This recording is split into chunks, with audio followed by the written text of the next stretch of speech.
Dans une vidéo qui a déjà été publiée, on parle du pendule de Foucault. Et donc voilà, grâce à cette magnifique animation, on va expliquer encore un petit peu mieux tout le principe de calcul qu'on a fait dans cette vidéo.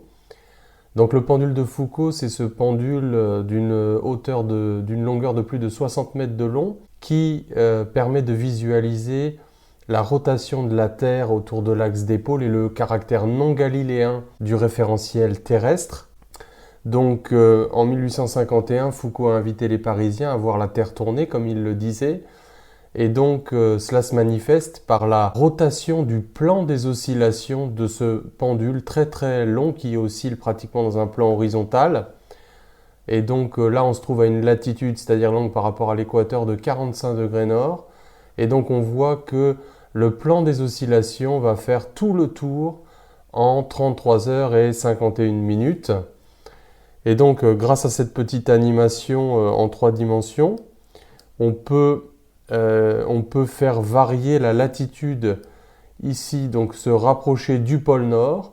Donc dans la vidéo, ce qu'on fait, c'est qu'on étudie d'abord, on rappelle d'abord ce qu'est la pesanteur. Après, on étudie le pendule de Foucault au pôle Nord, dans le référentiel géocentrique d'abord, et puis aussi dans le référentiel terrestre.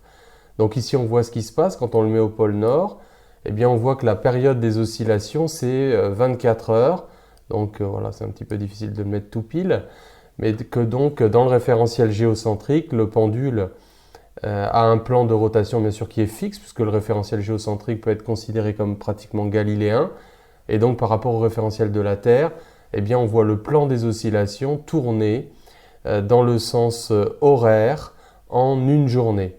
Et donc, si on fait varier la latitude, on voit que plus on diminue la latitude, plus on se rapproche de l'équateur, plus cette période d'oscillation va augmenter. Donc à la latitude de Paris, c'est à peu près 31 heures.